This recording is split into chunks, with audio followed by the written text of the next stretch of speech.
Hello, everybody, and welcome to this week's Writers Chat. This is the place where writers gather. We talk about all things about writing by writers and for writers.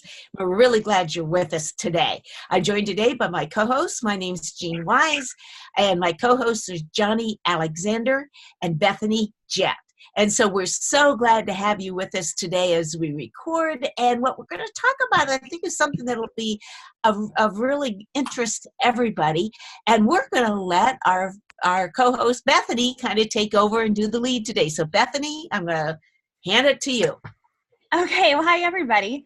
So you might be wondering why we're talking about Writers Conference prep at the end of the year when most Writers Conferences have ended, but there are still a few left in 2018, and they just get like right into it in January, February, March. And so we wanted to make sure that you had plenty of time to take any tips back and start working on proposals or ideas for your manuscripts and things like that. So lots to cover. So I'm just going to give you my brief outline. That way, Jean, Mom, viewers, you kind of know where we're going. So things we want to talk about before we bring everybody on are researching faculty in the workshops, writing proposals, coming up with ideas for multiple magazine submissions as well as books to pitch, talk about the pitch sessions a little bit, what you need to know to be ready for those, critiques and contests. So those are kind of the overview, and maybe the fun stuff like packing. So like at the, even if you're not going to the Ohio Christian Writers Conference, you can find our packing list on there. And so it's just something I developed, working for conferences, and it just gives you a way to make sure you don't forget anything. Like you don't forget your outfits. You can. Your pajamas. I forgot pajamas. Yeah. I like to put my jewelry with my outfit, so I hang them all up. We'll start there. So I like to bring hangers because you never know with the places. Yeah, hangers, or even a hotel, sometimes they don't always have enough for you and your roommate if you have a roommate. So I just get the real thin velvety ones, and I will hang them up in my room and start pairing like pants, tops, and jewelry and hanging them over the hanger sometimes, because then if you're going to pack that into like a garment bag, then you're ready to go. But I definitely bring like 2 outfits per day because you just don't know what you're going to wear. So my bags are always heavy. You have to pay that extra weight, right, on the airplane or whatever. I'm always under 50, yeah. Good.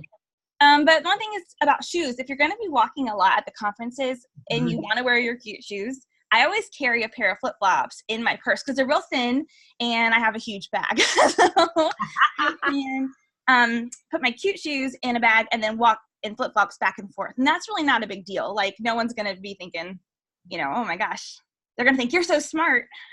Yes, you have the shoes. So,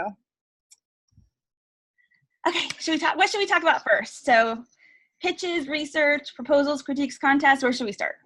Let's talk about researching a conference itself, like realizing and trying to find out the culture of a.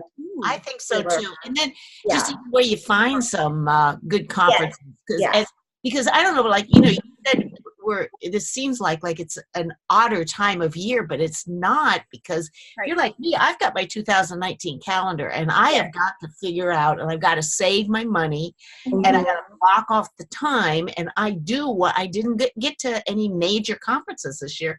I'd like to at least get to one next year, and so a little bit about that first step. And I think that's a great place to start.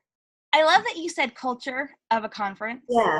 So full disclosure, for any of you who are watching and not familiar with Writers Chat maybe, my literary agent, Kyle Young, and I co-own Serious Writer, and we hold 1- and 3-day conferences. The Ohio Conference is one of them, and my mom, Johnny, is one of the chairmen of the board. Well, she's one of the board member, not the chair queen. That would be Michelle. You see how often I say that. Just roll back out. But we're going to talk about lots of Christian writers conferences and even general market conferences. So the interesting thing about Serious Writer conferences in particular is that Kyle does a lot of general market conferences. And so our conference culture is a blend of two different blends. So we've blended a youth minister pastoral conference with a writers conference because Kyle, Cody, Vicky, who's on our team too. My husband was in youth ministry. We've all done all these conferences in youth ministry or for preachers, like Catalyst, Orange Conference, Big Stuff, all those things. And so there's different elements of things that they do that we wanted to combine into a writer's conference feel. So our conferences are a little bit different because of that. And then the other thing we do is we try to take the really good things from the general market conferences and apply those as well. And one example of that would be we do 10-minute appointments now instead of 15-minute pitch appointments. So it gives people more time to pitch. And then we tried this out at the North Carolina Christian Writers Conference, and what I found was it really gives you enough time to go really in depth on one topic, because when you have 15 minutes, you start into a second topic typically, and then your time is cut. So the feeling is I didn't get enough time, whereas the 10 minutes was like I got a full amount of time for one thing, and that's something that they do a lot at General Market versus a typical 15-minute at the Christian Writers Conference. So we just do things like that. But research the culture. Mom, do you want to talk a little bit about that? Because Yeah, I will. Like the first major conference I went to was the Florida Christian Writers Conference, and it's Florida, and it's kind of more of a camp feel. I mean, there are rooms and dorms. Did she freeze? I think she did. Okay, Johnny, you froze, so we'll have a come back to the Florida Christian Writers Conference. Yeah, that's actually where I got started too. And Jeannie, you met my mom there. We did, and it does. Each conference has its own. I like the word culture. It's almost an atmosphere.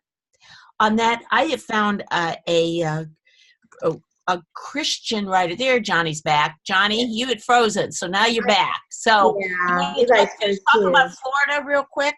Yeah, well, again, it's just kind of more of a laid-back conference because of where it's held and because it's in Florida. And so, you'll find people perhaps dressed a little more casually. And then I went to the, what's it called? American Christian Writers Conference, American Christian Fiction Writers Conference. Huge conference, 500, 600 people, usually held at a hotel, the whole thing. And it has a much more professional feel to it. And not to say that Florida is not professional, so don't misread me there. I mean, because you're still meeting with editors and you want to do your best and look professional. But just the standard of what people are wearing, you're not going to see people in jeans and sandals like you will at like Florida, where you're going to be outside and walking to the lake, and and there's an alligator that lives there, and that whole thing. And then I'm also on the executive board for the Mid-South Christian Writers Conference, which is a one-day conference. So we are now adding a Friday event, and we have our Friday meet and greet, and we sort of have a culture of hospitality because we serve food all day long. I mean, there's snacks and all kinds of things for people. So there's just this. It's only about 100 and some people. It's very close knit. It's very tight. So you're just going to see this, and different conferences are going to have a different feel to them, and that will help you decide, what do you wear, how, how to be, I guess, and where you might be most comfortable. I think it also inspires you to try some different conferences. Yeah. And you might not want, really, if you go to the ACFW, the American Christian Fiction Writers Conference, and it's the very first conference you go to, you will probably be so overwhelmed, you'll just die. I mean, I sort of was my first time going there. So it might be best to start out at a smaller conference where you're going to see everybody and you're going to kind of get to know people easier. That kind of thing. Well, I'm interested in what you're going to say about the faculty too, because I've discovered that attending, I would say, kind of two distinct kind of Christian writers conferences. One is a lot what many of us are familiar with. The Florida Christian Writers Conference is an example, and the Ohio Christian Writers example. But I have also discovered in the last couple of years a group called Writing for Your Life, and it's Brian Allen. And his brings a whole other different set of editors and a tone. It's still Christian, but it's not as much the praise and the prayer and the worship. It's a little bit more academic in that way. And that's just an interesting, I like it just as a contrast to attend both in another way. So I've enjoyed that one. So I'm interested to hear what you say about researching the faculty, particularly. Yeah, so it's really important once the faculty list goes up, and that's probably the priority, I think, for almost every conference director is getting that faculty lined up and then on the website, because people don't register typically until they see who's going to be there. Yeah. Just like anything that we do in life, who's going. So with the faculty, most conferences, and I would probably say all of them, they want to make sure that you have the information about like the website, how to find out about them, some personal information, and then depending on space, they'll tell you what the person is acquiring. Although this is where the research comes in, because if they give a website, like let's say it's a literary agent or an editor for a publisher, then you might need to go actually to the publisher's website to see what does this agent or this publisher specifically look for. Because even if they're at the same house, some editors like certain things better, so you don't want to be pitching nonfiction to someone who really does take nonfiction but doesn't necessarily like it as much as they like the fiction stuff that they acquire, because they might be doing both. So you got to kind of try to get a feel for who you're going to sit down and pitch your work to, and also is it a good fit for the house? And I'll tell you that the majority of rejection letters that I've gotten tend to have that phrase in there. This is a great project. This wasn't a good fit for our house. And so like the more I'm getting in here, the more I'm learning. It's really not so much about, nobody wants to publish the book. It's more like for this house and their feel and their theme and their readers and their audience, they know it so well. Sometimes it's just not a good match. And so it's really important going in that you are able maybe to tell them why your book is a good fit.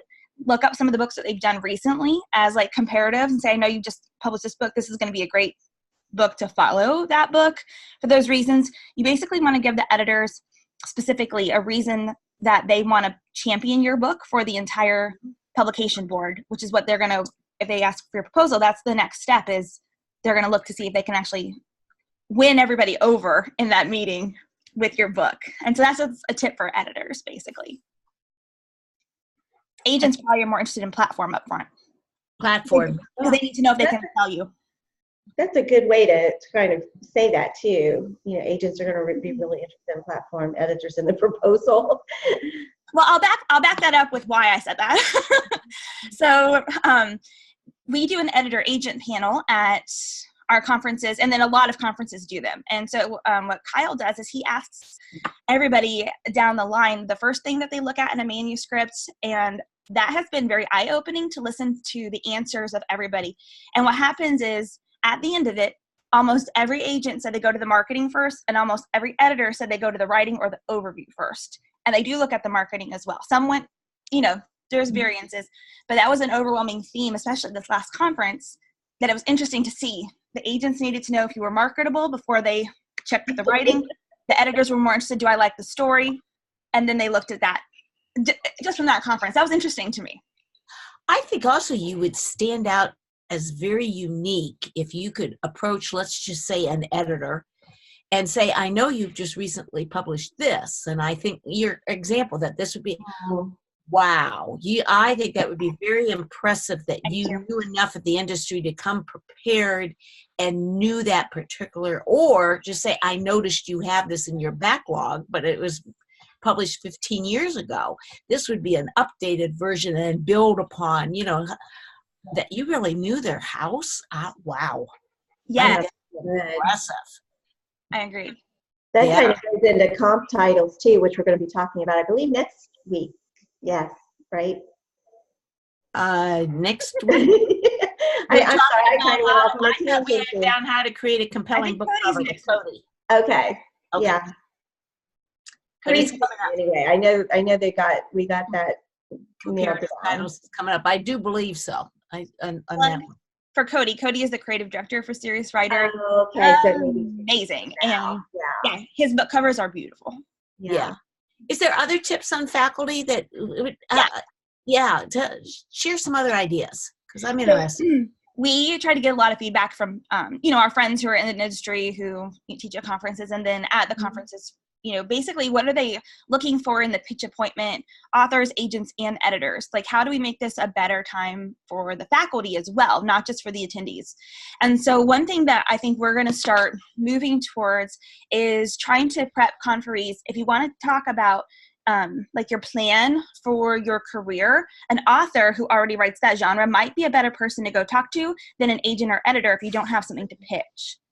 Now, a lot of agents and editors do like to do a little bit of that development stuff. They don't mind that you come and sit there and ask those kinds of questions. So I'm not telling you not to do that. But that is a really good thing to do with an author who's on faculty taking appointments, is to say, okay, you are doing this as a career. Am I taking the right steps? You know, what else should I be doing to make it easier for a publisher to say yes? And those kinds of things. And then that way, when you do go to the agent or editor, you are ready. I mean, because the thing is, like, the authors who come to these conferences, a lot of them work with the agents and editors who are on the faculty. I mean, I can't tell you how many times they've been able to, like, pull someone over to Kyle, or push someone over to an editor or another agent who we know would be a good fit for them, like Tamala, who does romance, who's my mom's agent. If someone comes and talks to me, even though I don't write fiction, and I think it would be a really good romance, I'm like, you need to go talk to Tamala. Like, if I can find her, I'll try to, like, push her, you know, to her. But the authors can do that for you very easily. So don't neglect the authors. That's the takeaway.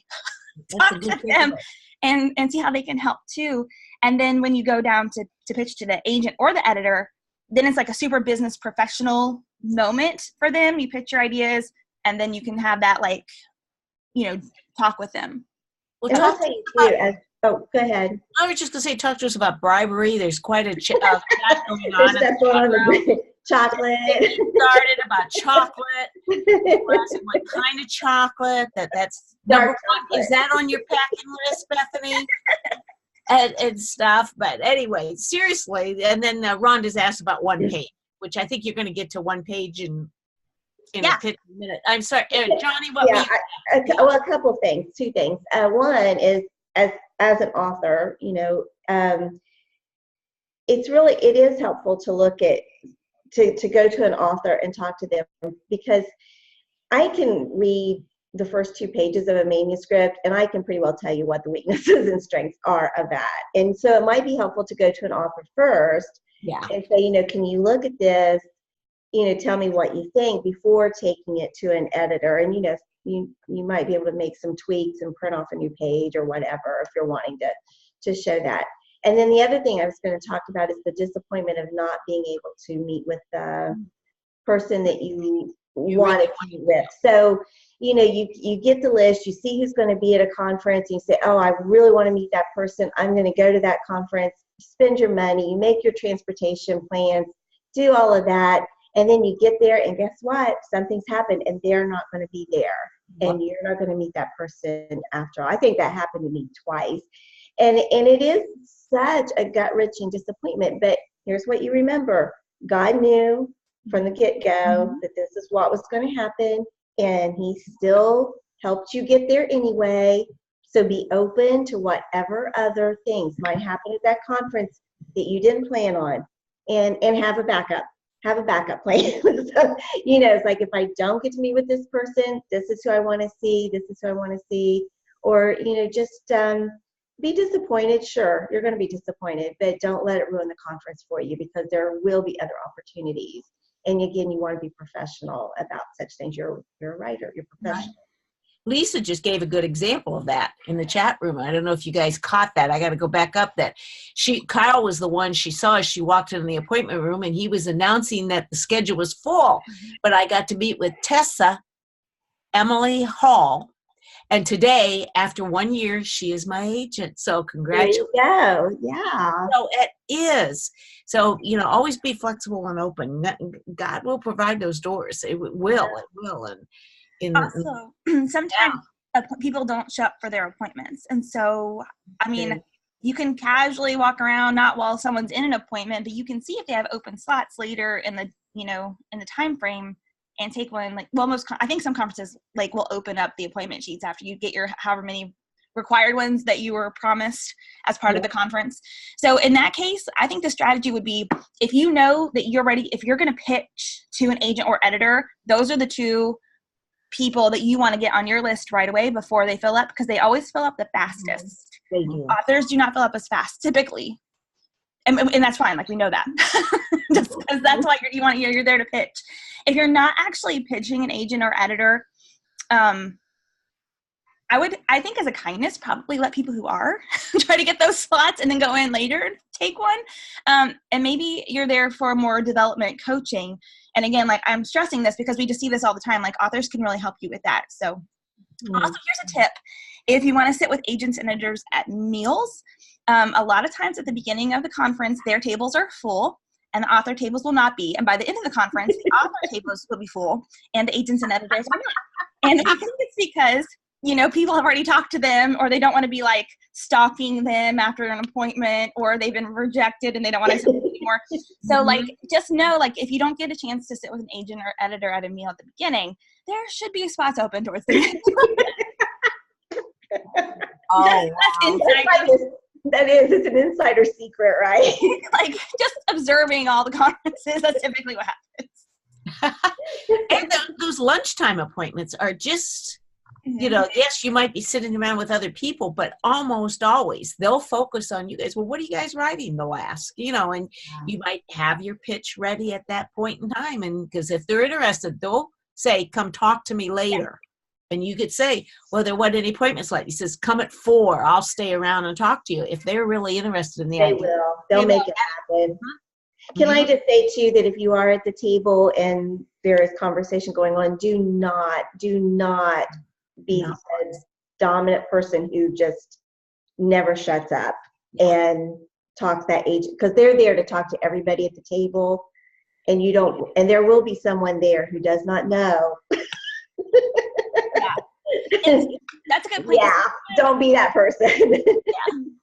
Sometimes a faculty member will specifically ask someone to meet them for a meal at their table. And so that doesn't mean that person's going to get the whole table time. But if that happens and you're sitting at the table where an agent has asked to talk to someone, I would just have like my ears tuned into everything that they said, because you're about to get a lot of free information about whatever it is that they're going to tell them. So it's also a good time to just kind of be real and kind of connect on a level that's not business, like, because it's more of a downtime. They're not taking pitches really. They're anytime that you see faculty that you want to meet and you can just be like, oh my gosh, I need more coffee, like that's a great opener. That's it. And Annette made a comment too about sometimes they'll offer paid critiques. Yeah. And then she said, this week I'm paying for one. After it went to 2 critique partners, you just don't have the same perspective as your own work as others do. And a lot of times they will have that paid critique option. Does Ohio Christian Writers have the paid critique? Okay, I couldn't remember. I love to get paid for critiques. I will happily take anybody's money.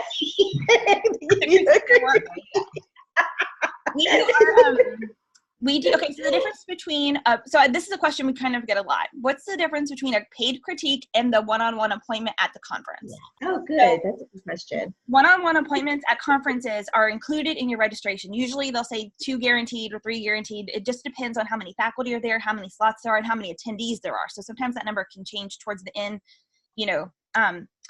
It just depends. We want to make sure everyone has a fair shot to get appointments. But those are included in your registration, and those happen at the conference, and you sign up at the conference, typically. Now, some conferences might do like you pre-sign up, so they kind of know which slots are filled, and some conferences you pay to meet with somebody. It's not part of your registration. So I think that's typical of like a general market conference sometimes. A critique, though, is when you're paying somebody to actually go through your work specifically and give you feedback. And so you pay like $35, $40, kind of just depends on the conference. Now, what we do with Serious Writer conferences, and there might be other conferences that do this too, I was at a conference where someone did a critique with me, and I was going through her proposal, and it had red marks all over, just from editing and notes and things. And I just thought, she's going to take this now and go pitch to an editor, but she doesn't have the clean copy. She has her clean copy, but I think she needs to say these things, move things around on here. So we do the option of pre-conference critiques. That way you can have that done beforehand. You can make any changes that you need before you go. And it kind of gives you that like extra confidence boost before you go to the conference. I just felt so bad that was like what was happening. So that's why we do them both via video call or at the conference as a bonus appointment to the ones you're guaranteed there. So like if you can't do it beforehand, you can't do it there. For us. You said something about confidence, and I have to say that if you've not been that early on, I did I think it was Right to Publish, where I think I got two critiques and I had paid for one. I think I had 3 critiques on some of the stuff. And, but the biggest thing, I don't remember what specifically they told me to do, the specific things. But I remember thinking, I think I am a writer.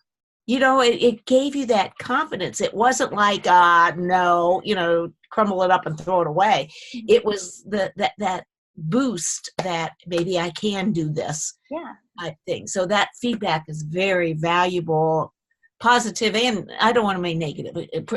Constructive criticism is always positive on that way. So your pre-conference critique idea is great, Bethany. I think it really helps. Yeah.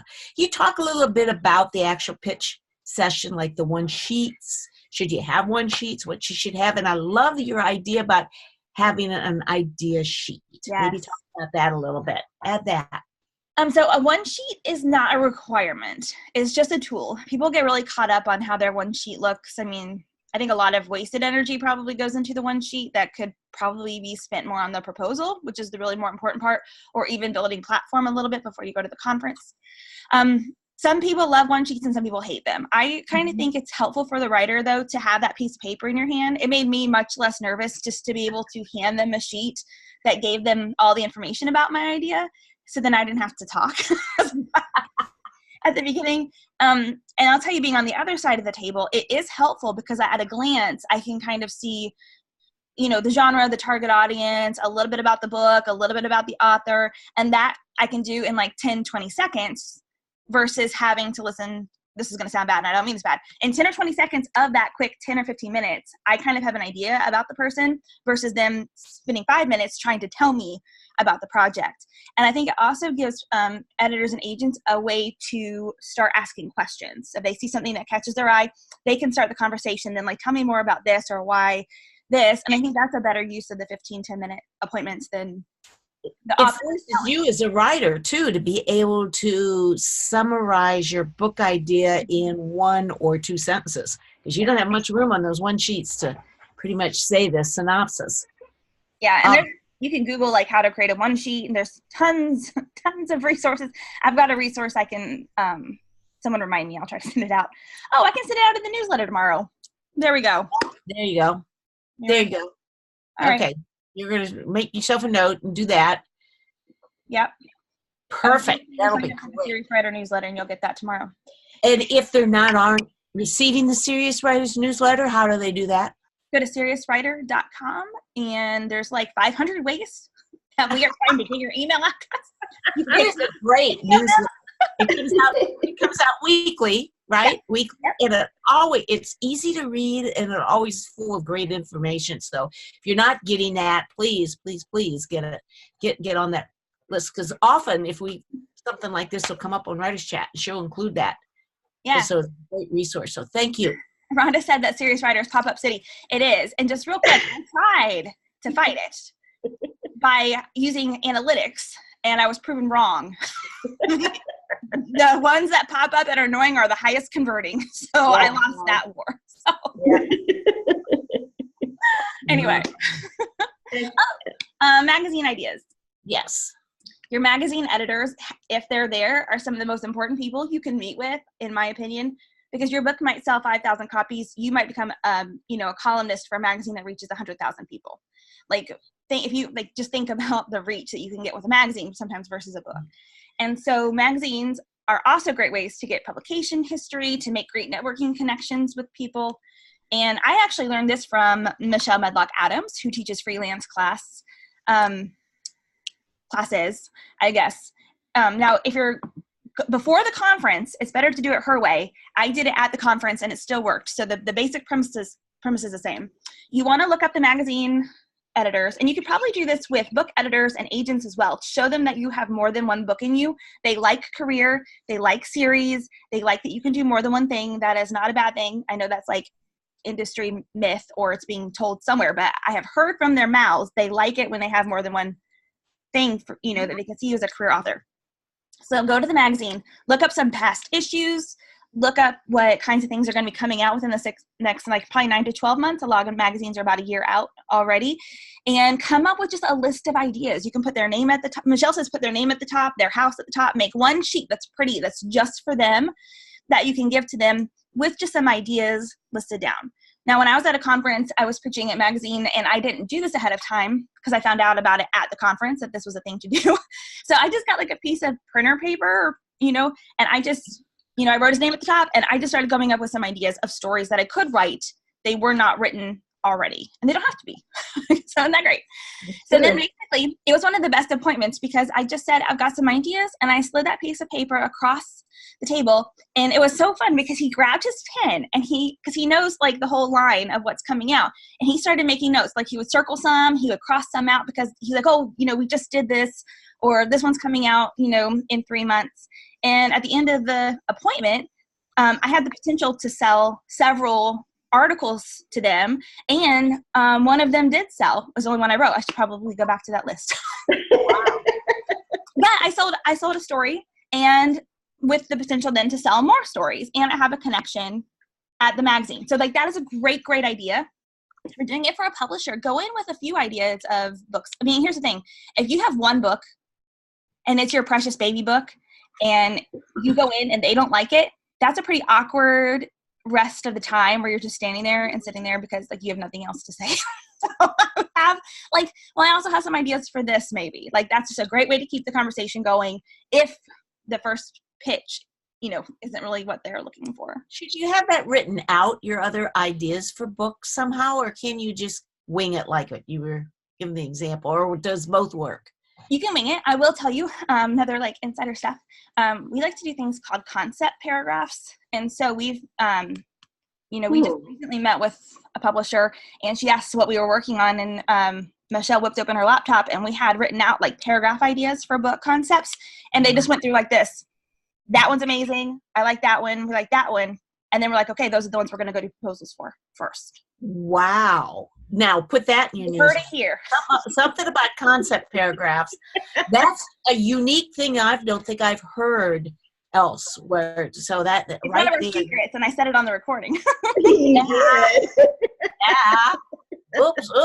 But that's a good insider tip, and we love it.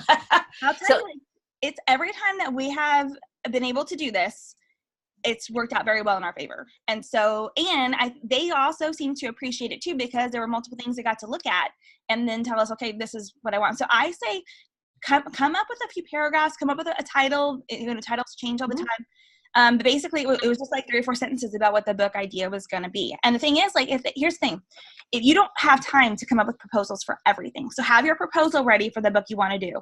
And this might be more nonfiction than fiction. I'm not sure. Mom, you'll have to weigh in on this. But the concept, would it work for both?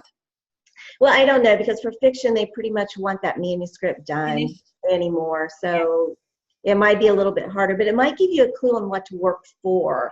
Like, if they don't like that one, you say, well, I've got these other story ideas. And you could ask, what do you see would be the best one for me to work on? And then you might get some feedback that way. That's good. Well, if let's say they don't like your first proposal, like the one that you actually have written, I guess, nonfiction specifically, if you have those concept paragraphs, you know exactly, and they say, I want to see this, now you know what you got to go home and do. I mean, now you have at least an order for what your next projects are. And can we just put in right here, I love what you said, you know what you have to do. Do you know how many people will get an invite from an agent or an editor and go home and never, ever send in what was requested? I've done that too. I mean, I don't know why, but I did. An agent said, yeah, send me this, and I never did. And it's doubt. I mean, I don't know. We could go into all the psychology of it, but if someone's asked you, they do want to see it. So don't think they're just wanting to. That's why they're there. They want to meet you. They are looking for ideas. It's not just us begging these people up on.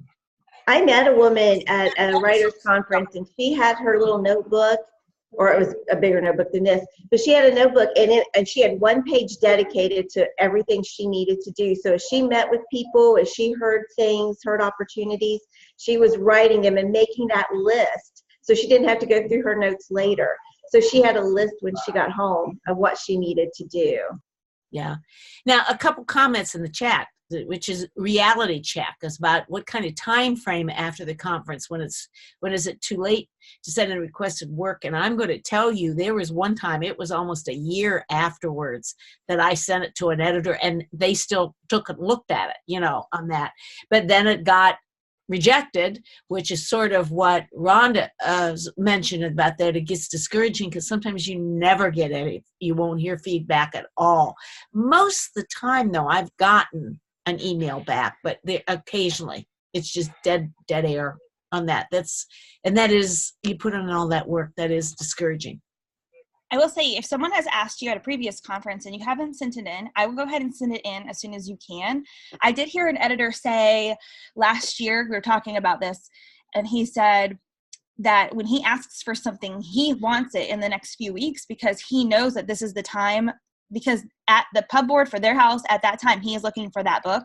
And then he said, they don't send it in, and then I don't have anything or as much as I wanted to take to the board. And the thing is that things move so fast. Some publishing is slow and fast. And so if they acquire, if an editor or agent, let's go with editors. If an editor asks you for something, they might be competing with someone else at that pub meeting who has a similar idea. And if you don't get it in time, you might lose the spot for the book because they acquire something else. I mean, so I think I think you just need to know, after a conference, those next few weeks are strike while the iron is hot kind of thing. Here it is. Boom.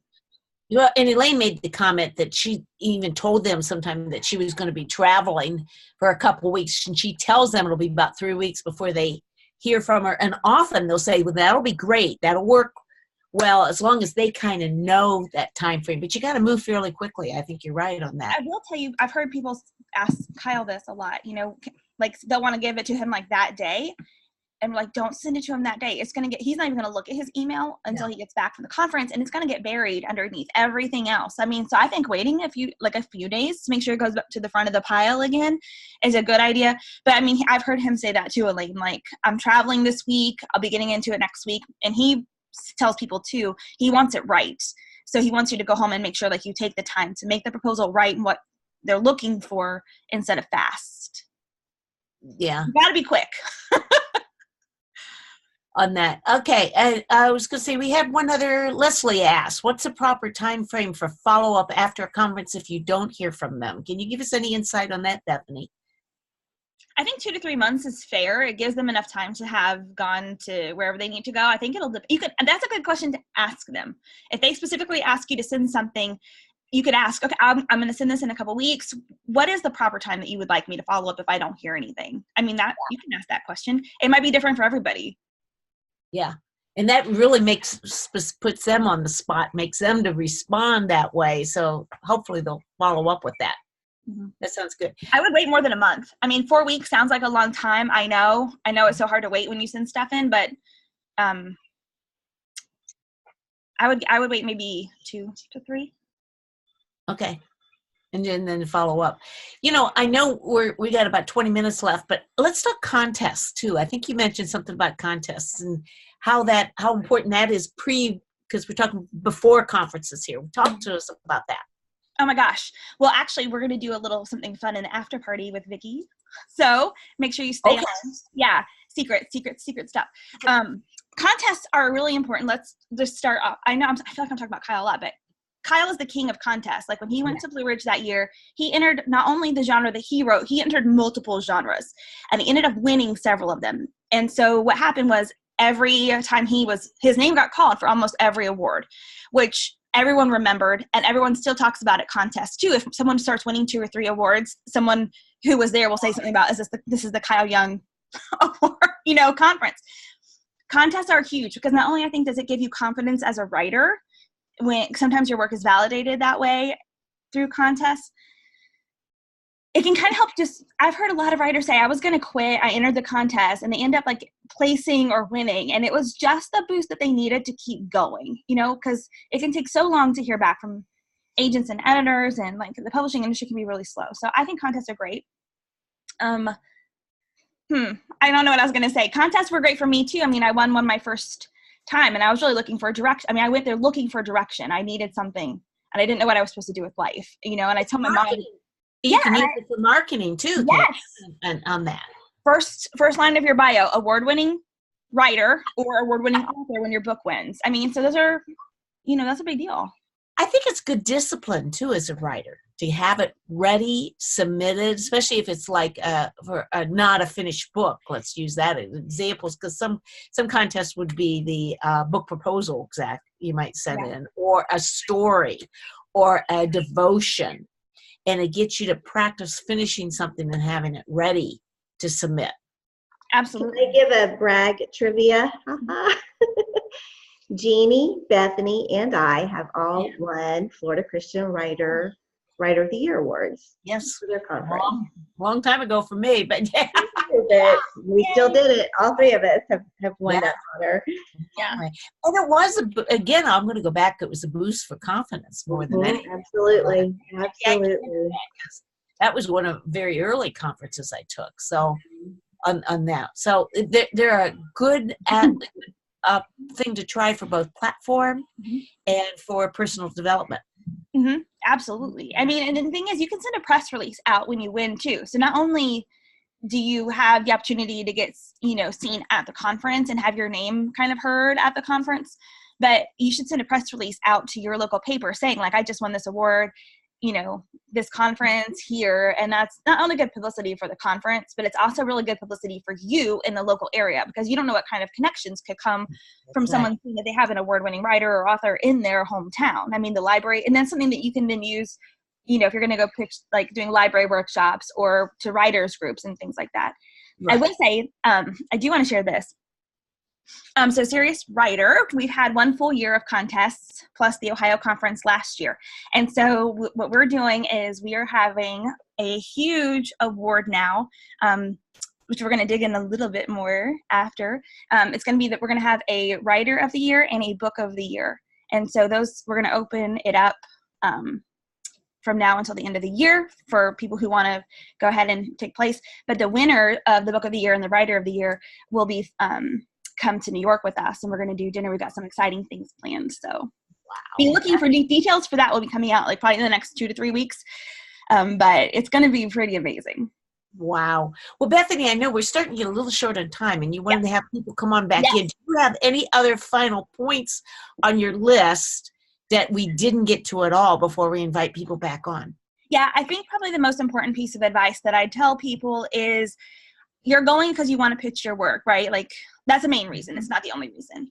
But I truly, truly believe that some of the most important people that you're going to meet are the ones who are sitting next to you in the audience, in the classroom, because that's who you grow up with. And I remember when Eva Marie was introducing a keynote speaker at one of the conferences, and she said, oh man, she goes, we've known each other for X number of years, and we were in the same workshop together. And that's when it hit me. It's like right now you're looking for the people that you're going to do life with and that you're going to grow up with in this industry. And we're all going to take different paths. But think about in 10, 15 years from now, are you going to be on stage introducing someone, or someone going to be introducing you saying we were in the same class together? That's why you're always nice to every attendee. We do not burn bridges. Guess who I hung around with at my very first writers conference? Besides Johnny, Johnny was one of my best finds at the Florida Christian Writers Conference. But I went to an old thing called CLASS, Christian Leaders, Authors, Speakers. Yeah. The other thing, and hung around clicked and hung around. Pre-published was Eva Marie Everson. Oh, wow. Yeah. And it was like the next year she got her first book published. And, you know, she's nationally known now. So it's been fun. You are exactly right. And not that you're riding their shirt tails or anything like that. It is such a wonderful connection and network and small world. It really is a small world. It is a smaller world. Yeah. It's a tiny world. Yeah. Yeah, I have things I probably shouldn't say on the recording. The last thing about that is Rhonda said something about being shy, and we need to get everyone in here. 90% of your writers conference attendees are introverts, like overwhelming. Come on in, everybody. You can come on back in. If you can't come back in, we say this every week. If for some reason you can't back in, let us know. I'm not co-host, so I don't know who she made co-host today, that we could let everybody back in. I'll do it right now. I don't think she made anybody co-host. Okay, so she's got the control. She's the host. Anyway, oh, there you go. If you can't come on back in, just write it in the chat room, and we'll release you from video prison. I will tell you, I'm an introvert, a real big introvert. And so when I have to talk to people sometimes, I will say, tell me about what you're writing. And That's all you have to do. So that's pretty much my opener always. Where are you from and what are you writing? And then you have to talk. Give me your business cards. We didn't talk about business cards. We should bring business cards, but have that on your list. But bring your business cards, because sometimes that's just that opening. And put your picture on them. I can't tell you, nobody's going to remember who you are if they don't have that face on that business card. Picture and email are very important. Leave the back blank if you can, so that they can write notes on it about you. And do that to the people who you get cards from, like, oh, this is who I ate lunch with, or because it's hard to remember. I mean, you think you will, and you get home, and it's like, I kind of remember this person, but make notes in the cards. Annette's got a point. Don't get glossy ones. It's harder to write on. That is great. Well, I glossy my picture on the front, but not on the back. I leave not on the back. Melissa, you still need a card. Even if you're not published, you still need a card. You are writing. You are involved in writer's chat. You are involved in the writing world. You need a business card. And stuff. I think we've got everybody here. Does anybody have anything to add to this, that what's helped them, or what they wish they would have known before they went to a writer's conference? I will just say, on our previous thing, I can help you with business card design. I'll offer that free to anybody here who needs help with a business card design. That is something that I did professionally. So my picture's not on mine because I hate my picture. So now I'm thinking, oh boy, I need to go get a headshot. Yeah, you have to have your picture on it. And that's something sometimes conferences will offer as headshots, and I have signed up for that, because usually then that photographer knows specifically he or she is taking pictures of authors and will create some wonderful opportunities. So that's sometimes my best headshots have been at writers' conferences, to have that on that. What else do you guys want to add here till we wrap up? I put my social media on my business cards now, because a lot of times I want them maybe not to connect with me via email, but via social. So just at the bottom, I'll do like a little Facebook icon with the username, or like Twitter, the @name. That can be really, really helpful if you're trying to find somebody. Yeah. And what fun it is to meet like you guys in person. Mm-hmm. They're talking about making lifelong connections, and like I said, several of us, but to meet somebody in person that we've already kind of known across the internet like this is so cool. It is so cool that way. That's neat on that way. Okay, anything else? What do you wish you would have known before you went to your first writers' conference? I wish I had known I was going to be completely overwhelmed and inundated with information, and that was normal. I just thought I was so new and so inexperienced that I didn't know what was going on. So I wish I had known to expect to be really overwhelmed and to rest when I needed to, because I felt like I had to be everywhere, in every class all the time, because I had paid for it, and I felt like I needed to get my money's worth out of it. And so I felt really guilty if I was kind of tired in the afternoon and needed a nap. And so I wish I had known that before I started going to conferences. I have found going to conferences sometimes, I call it hitting the wall, usually especially as an introvert, about the second day or something, I'm ready to crash and burn. So that's sort of what you were saying, Vicki. And I've learned it happens every time. I wish someone had told me to wear comfortable shoes. And the first night I went home, I needed a foot bath. I would hurt so bad because I forced myself into these professional business shoes. So I got to come up with a better solution. I 100% of the time only have my cute shoes on when I'm going to be walking like around the building. Otherwise, I'm in flip-flops, especially underneath the table at the faculty appointment. So watch Bethany's feet. And especially if it's a longer conference, by the end, it's over. We're just in flip-flops. Yeah. And that. Anybody else have something else to want to add before we quit the recording? I wish someone would have told me about going into the room to sign up for your speaker appointment, for your 15-minute appointments. My first one was at Blue Ridge this past year. And I walked in and there's this seemingly chaos. And I just stood there and one of the speakers said, is this your first conference? I was like, oh, can you tell by the deer in the headlights look on my face? And I was just like, I had no clue what, excuse me, I had no clue what it was or what to do. I just stood there and, you know, just afraid to move, really. Wow.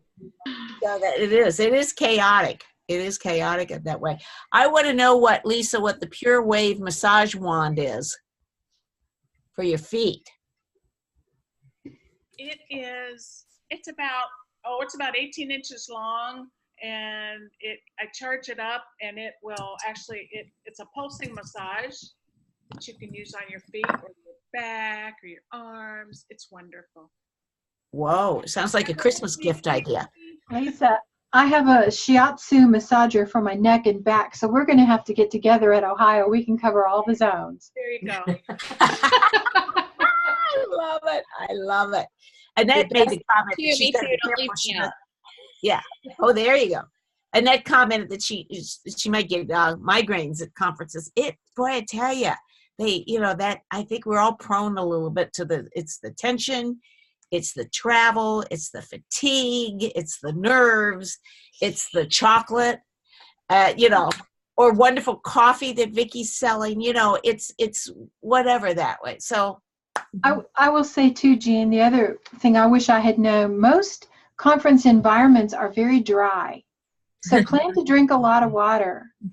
I noticed a big difference in my energy levels when I would get dehydrated. And this I know from pastors' conferences too. They just don't, there's not good humidity, so you get dried out real easily. That's a great pointer. I have something. The bathroom is not the place to talk to an agent, editor, or faculty member. Ever. They tell horror stories about that, don't they? They do. On that. Thing that I found helpful was finding out where the business center is, because I always have to some redrafts or extra one sheets or whatever, and I waste a lot of time looking for the business center in hotels. So that's something I'm going to try to know ahead of time, is where I can get things printed out. Good point. So Bethany touched on this. It's really important to put yourself out there and talk to the person sitting beside you, and the person that you're standing behind in line at a meal. Put yourself out there and have those questions ready. Where are you from? What do you write? Like she said, but also be prepared to talk about yourself. Some of us have a hard time with that. Be prepared to talk about what you write about. And then also just kind of life too. That's how you're going to make those real connections and real relationships, which might become a critique partner later. Maybe you'll team teach later, but it's so important to put yourself out there. And even as an introvert if you are, to connect. That's, conferences are about connection. Vicki and I met at a class. That's actually how we met. And now every day. Now look at us.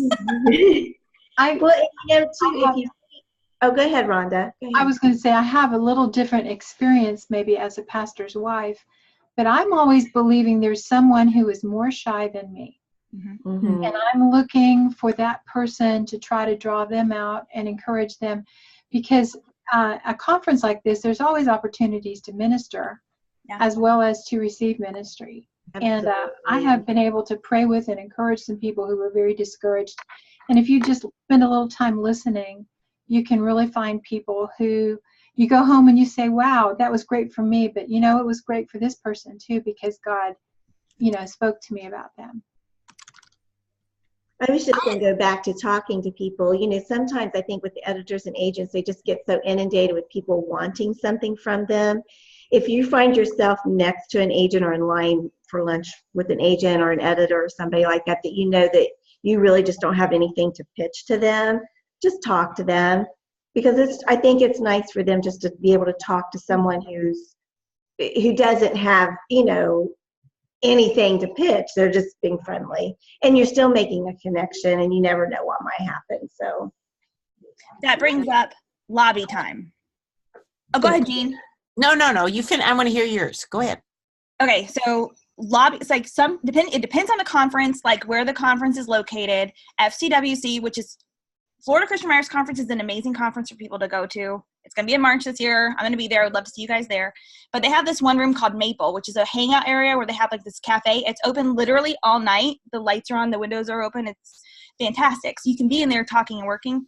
But truth be told, that's where I met my first agent, just getting nachos and talking about the Twilight movies and like other things like that. I mean, we just started talking, and I'd already pitched her. That led into more conversation when I followed up the next week, and I signed with her that week. Like that was, I know it was because of that. Just one moment I was frightened out of my mind to sit and talk to her. But, you know, she was an introvert too. So we just kind of awkwardly talked about movies for a little while. And then we found some common points and things like that. And I have watched, going back to that conference year after year, I have watched agents and publishers sometimes come into the room for a little bit before they go back to their room to work. And I have watched these same kind of things happen where they were interested in somebody during an appointment who was in the room, and then they got to sit by themselves and talk for a little bit more, and then they sign contracts later. I've seen that happen over and over and over. And so, like, I always tell people, find out where the faculty is going to be, even if it's just for a little while, and just be there. Like, let them see you as a person, and don't just go back to your room right away. Like, try to at least get a little bit of FaceTime if you can. It just depends on the conference too, but Florida is a good one for that.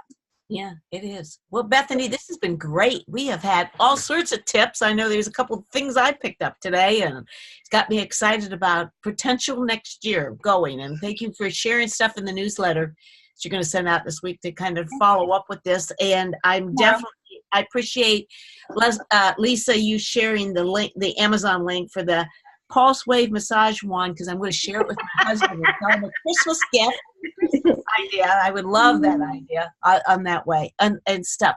And just real quick, and Melissa, tell me if I'm wrong on this. I had down that next week was how to create the compelling book covers that we had for Cody. We had to reschedule him from. I think you're right. Yeah, I think that's right. Hopefully we got Cody back next week, because he had a church emergency last time. So hopefully he will be here, and we'll talk about book covers. So that might be your homework this week, is to look at some book covers that appeal to you and think through why they appeal to you. And we can talk a little bit more about that next week, the artistry of that. And Bethany, thank you for sharing your expertise, and everybody throwing in ideas. And we're welcome for those of you that are here live to stay for the after party. And we thank those of you that are watching this, the video recording. Thank you for being with us each week. And we look forward to seeing you next Tuesday at 11 o'clock for Writers Chat, 11 o'clock Eastern for Writers Chat. Bye now.